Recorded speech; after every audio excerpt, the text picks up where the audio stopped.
Dando sequência à nossa série de sermões no livro de Provérbios, hoje nós vamos trabalhar o capítulo de número 3, onde no capítulo de número 3 nós veremos 3 atitudes que devemos ter para com o Senhor, que nos dá esta nova sabedoria, esta sabedoria do alto. Provérbios, capítulo de número 3.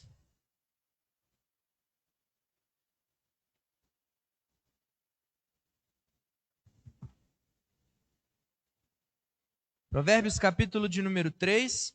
Acompanhemos a leitura.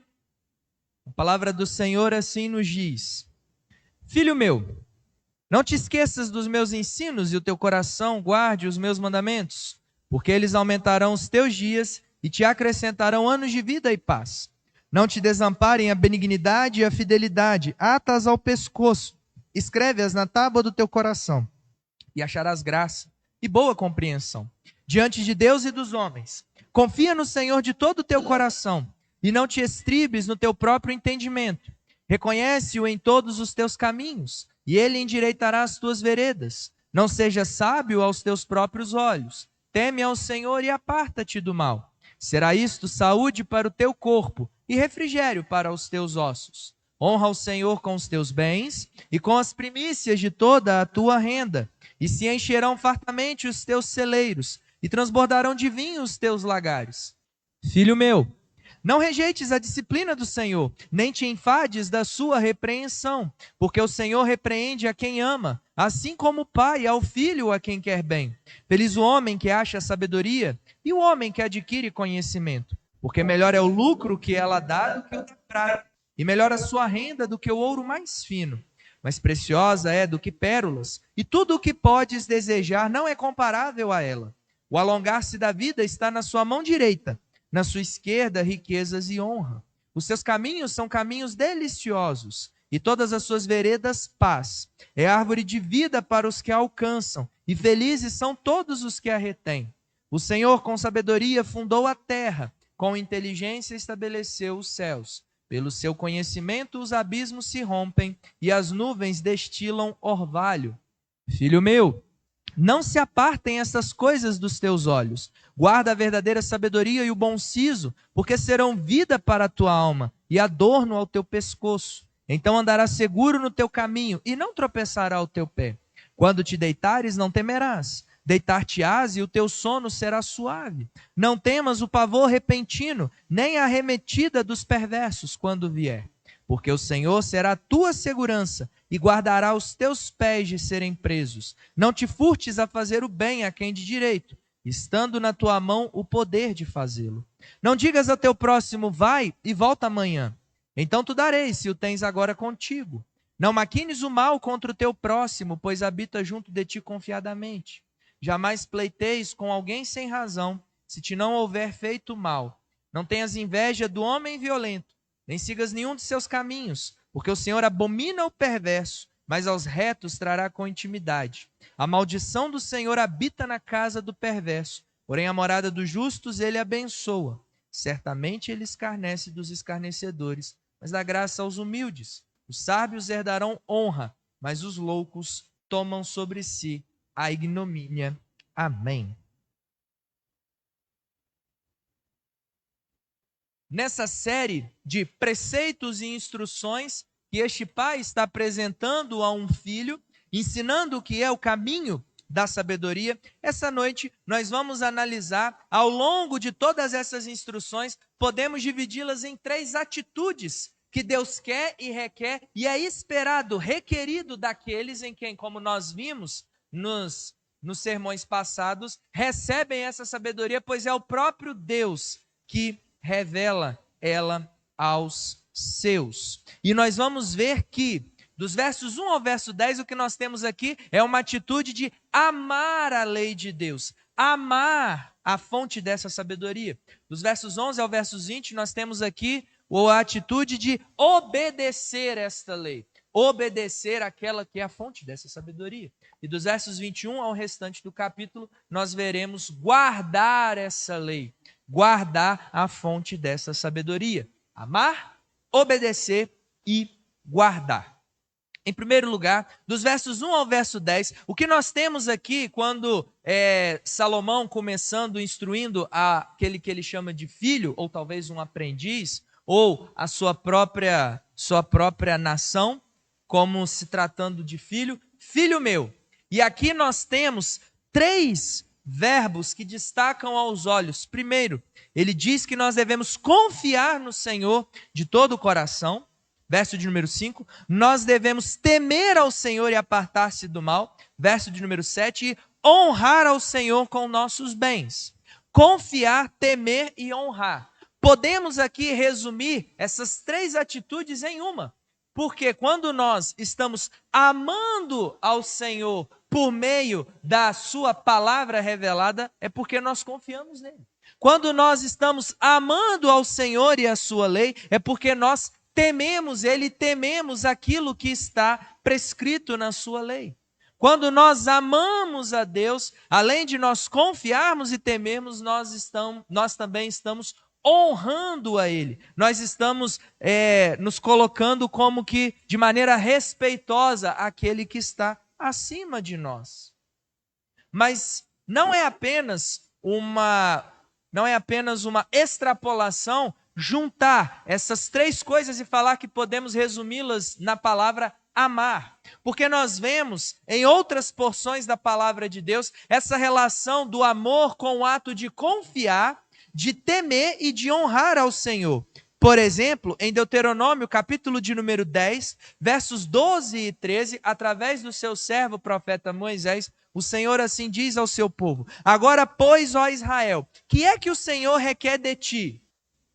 Não é que temas o Senhor, teu Deus, e andes em todos os seus caminhos, e ame e sirvas ao Senhor, teu Deus, de todo o teu coração, de toda a tua alma, para guardares os mandamentos do Senhor e os seus estatutos que hoje te ordeno para o teu bem? Ou seja, o que Moisés está dizendo é que amar a Deus é um ato de temer ao Senhor, é um ato de guardar os seus mandamentos, é um ato de confiar nele de todo o coração, de toda a alma. Isso é amar.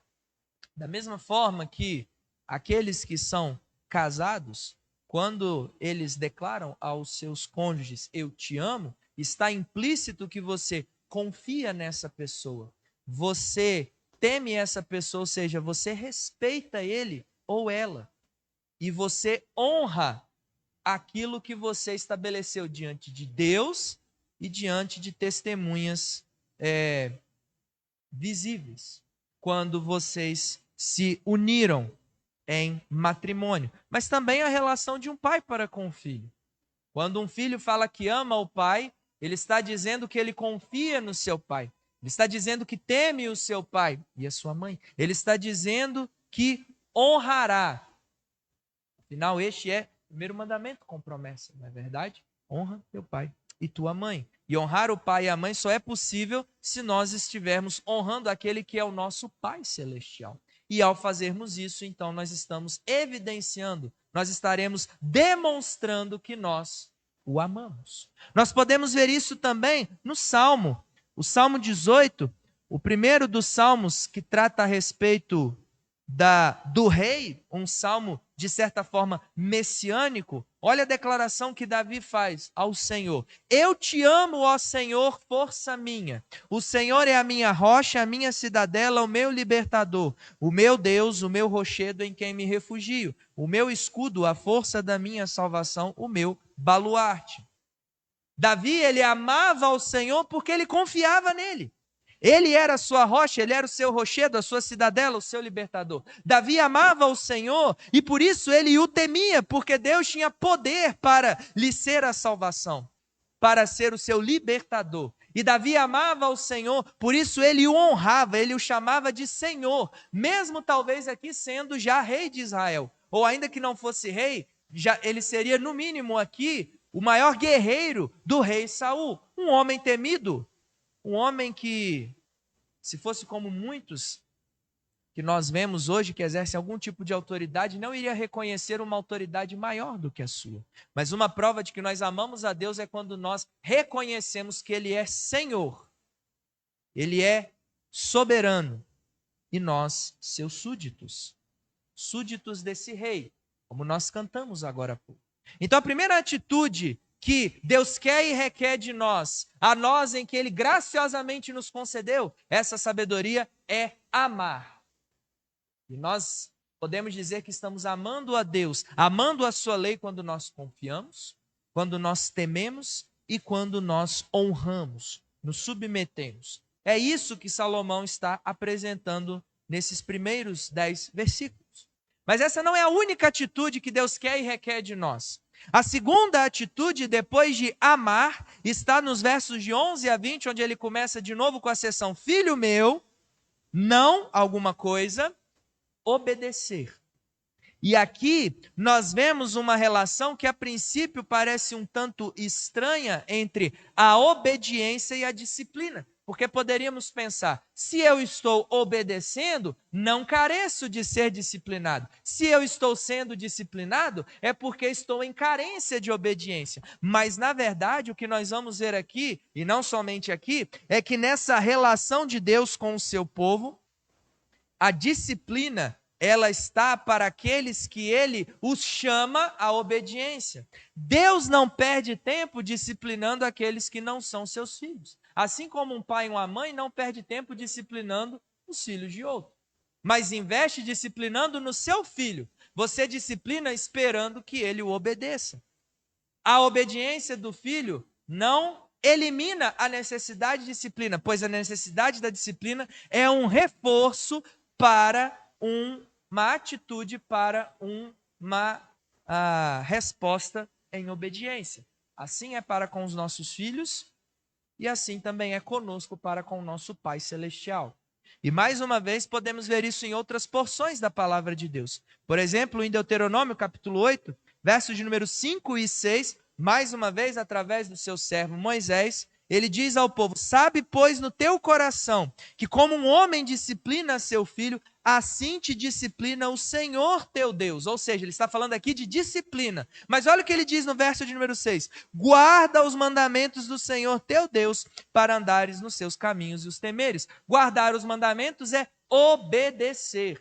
Percebe aqui que há uma relação entre a obediência e a disciplina. Então, aqueles que nós disciplinamos é porque nós o amamos e porque nós queremos que eles nos obedeçam. É por isso que uma das marcas da igreja é a disciplina. Porque nós entendemos, à luz da palavra de Deus, que como forma de demonstrar que a liderança da igreja ama as suas ovelhas, ama o rebanho que é do Senhor Jesus Cristo, o supremo e bom pastor, é que nós também entendemos que a disciplina é uma demonstração de amor. E eu tenho certeza que os pais que amam os seus filhos, se eu perguntar se você ama o seu filho, e ao mesmo tempo eu perguntar se você o disciplinou, certamente a resposta será a mesma, porque a disciplina é um ato, é uma prova de amor. Quisera, nessa nossa geração em que as autoridades estão sendo deixadas de lado e desrespeitadas, desmoralizadas desde o início, entender que a disciplina não é um ato de violência, não é um ato de demonstrar um desprezo à pessoa, pelo contrário, amor. O que seria de nós sem o amor de Deus manifestado por meio da disciplina? Nós não guardaríamos os seus mandamentos. Da mesma forma que nós, outrora filhos e agora como pais, sabemos que os nossos filhos, eles só nos obedecem, só guardam aquilo que nós os instruímos, porque a disciplina serve como este reforço. Encontramos também instruções a respeito dessa relação entre a obediência e a disciplina no Salmo. O Salmo 94, verso de número 12, ele diz: bem-aventurado, ou seja, feliz, o homem, Senhor, a quem tu repreendes, a quem ensinas a tua lei. Percebeu a relação, de novo, entre a repreensão, a disciplina e o ensino da lei? E você só obedece se você tem alguém para te ensinar o que você deve obedecer. E aqui o salmista está dizendo que você não será uma pessoa amargurada, uma pessoa traumatizada, uma pessoa depressiva, como a cultura dos nossos dias tem vendido, como muitos dos professores dos nossos filhos, dos nossos netos, como muitos que nós seguimos nas redes sociais com pinta de sábios, falam. Não. A palavra de Deus está dizendo que aqueles a quem o próprio Senhor repreende, aqueles a quem o próprio Senhor disciplina, são bem-aventurados, são abençoados, são mais do que felizes. E isso seria um péssimo produto para se vender hoje em dia. Nos livros de autoajuda, se você procurar, eu quero o segredo da felicidade, você chega para a pessoa, olha, um dos segredos da felicidade é você ser repreendido, você receber um não para muitos dos seus desejos e vontades. Ninguém ia querer comprar esse livro. Porque o reino de Deus não é sobre autoajuda, mas é sobre a ajuda que vem do alto. Dessa sabedoria que tem como Deus a fonte dessa sabedoria. E quando Ele graciosamente nos dá, por meio da sua palavra revelada, o que Ele espera de nós é que o amemos, demonstrando isso, confiando nele, temendo a Ele e honrando a Ele. Mas em segundo lugar, quando nós o obedecemos a sua lei e entendemos que por causa do nosso coração que é enganoso, por causa do pecado que já não nos domina, mas que ainda se faz presente, é necessário a repreensão e a disciplina para que nós possamos de fato obedecer. Mas há uma terceira atitude.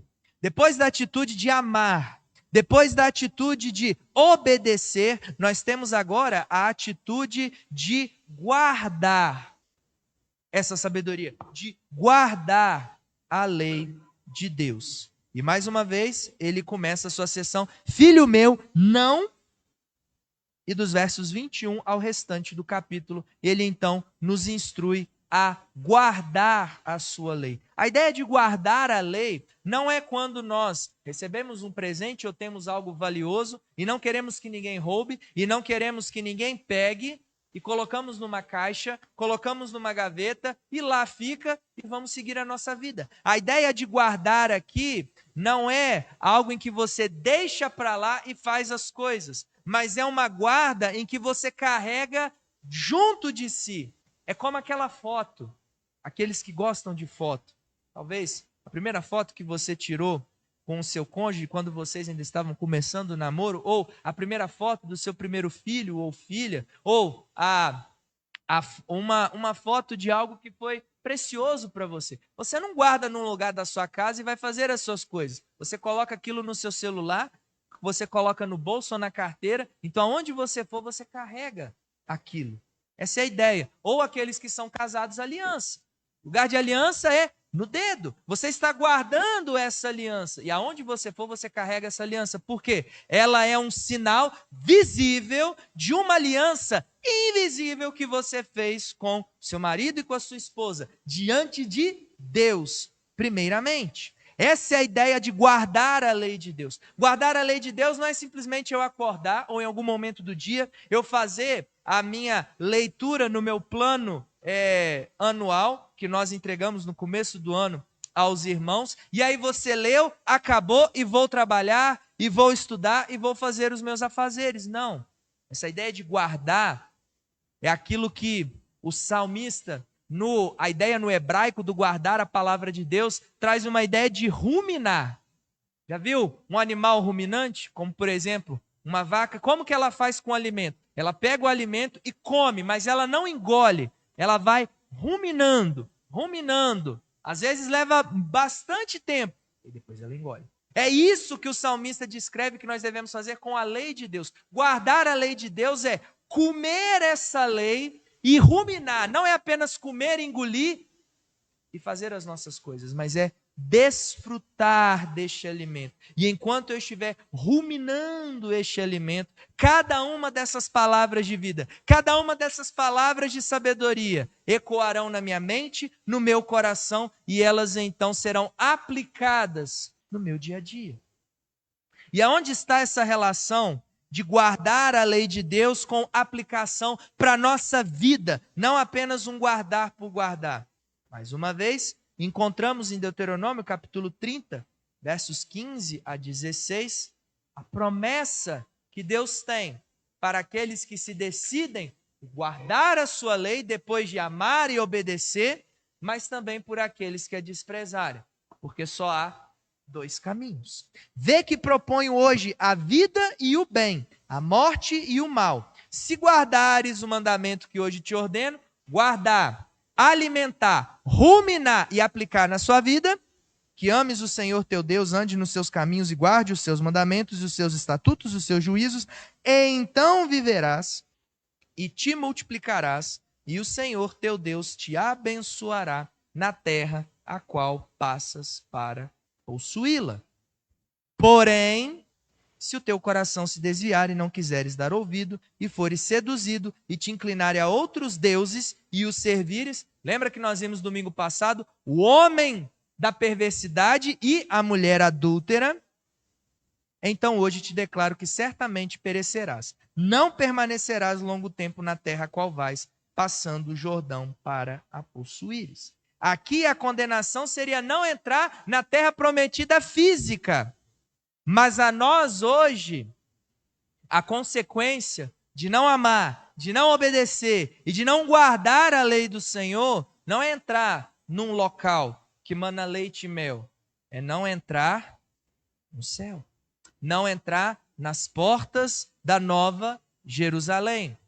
E aqueles que não entrarem nas portas da Nova Jerusalém já têm destino traçado, o inferno. Não é um deserto, mas o inferno.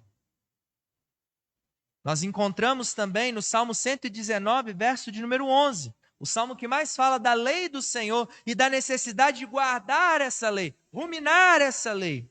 Guardo no coração as tuas palavras para não pecar contra ti. Porque se eu viver em pecado, eu não guardo a lei, eu não a obedeço. Logo eu não estou demonstrando que amo ao Senhor. E por não amar, e por não obedecer, e por não guardar, eu não estou sendo sábio, eu estou sendo um tolo. E como em Provérbios é dito, aqueles que não são sábios não herdarão. Aqueles que são tolos, loucos, tomam sobre si a ignomínia, a ignorância. E no verso 33, a maldição do Senhor habita na casa do perverso.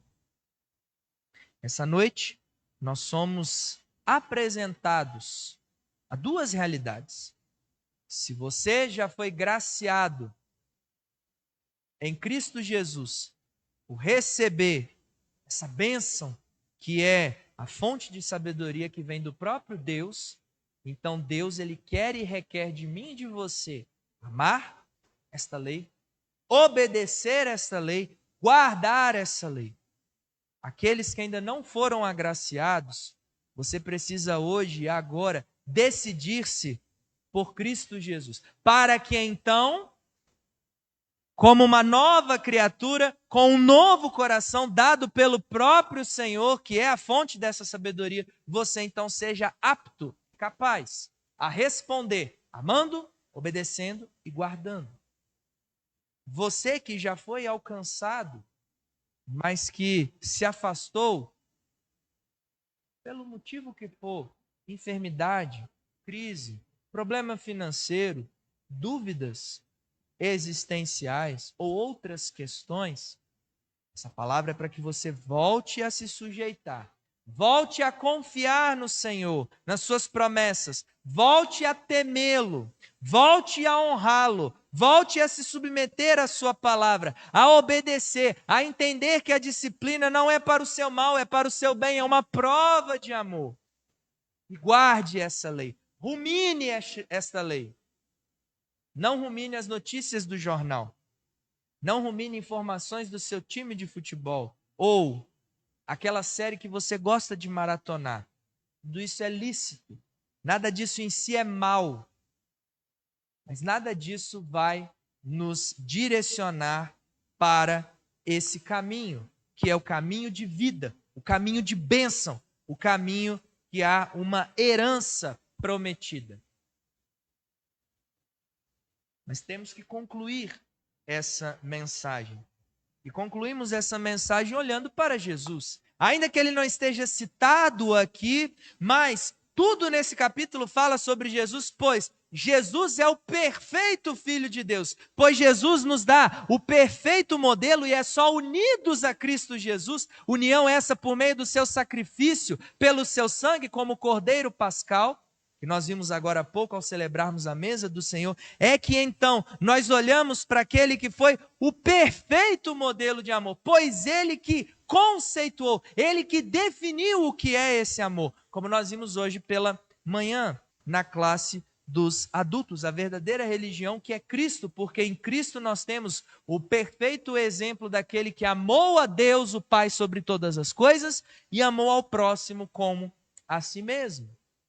Além disso, Jesus também é o perfeito Filho de Deus, porque nele nós temos a perfeita obediência. Só em Cristo Jesus podemos obedecer ao Pai, porque só Ele foi capaz de obedecer a lei de Deus em tudo. É o que na teologia nós chamamos de uma obediência ativa e passiva. Ele, quando estava no seu ministério terreno, obedeceu todos os 10 mandamentos, todos os preceitos. Não transgrediu, não falhou em nenhum deles. Mas também nele há uma obediência passiva, porque ele se sacrificou para que aquilo que nós nunca seríamos capazes de fazer, mas nos méritos dele, nos fosse dado a sua recompensa da justificação.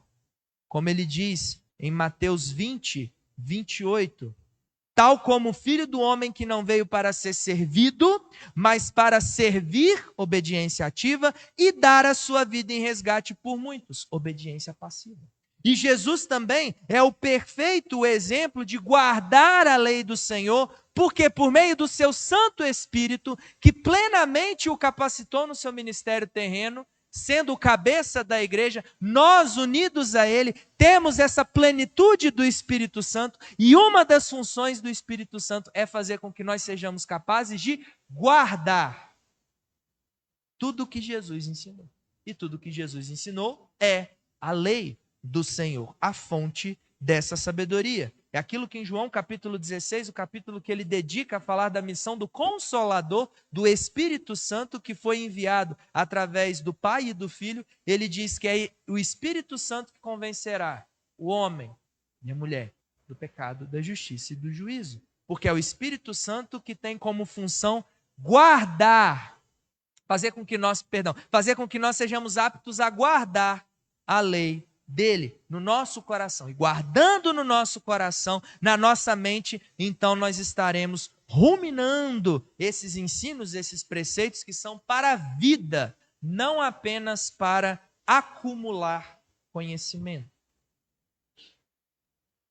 Por isso que tudo se resume a Cristo, ao Rei, a quem nós celebramos agora há pouco a nossa vitória nele. Aquele que é o detentor dessa sabedoria e aquele que é a maior expressão de amor, de obediência e de guardar essa lei de Deus através do seu Santo Espírito. Que a cada um de nós possamos ter essa mesma diretriz na nossa vida, na nossa casa e nessa igreja.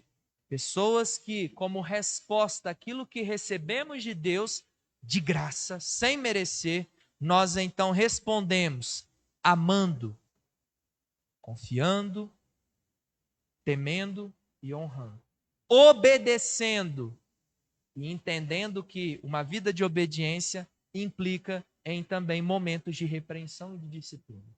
E também respondendo, guardando a sua lei, ruminando ela, para podermos colocar em prática, aonde nós estivermos, com quem nós estivermos. Esse é o desejo de Deus para nós e que seja também o nosso desejo nesta noite.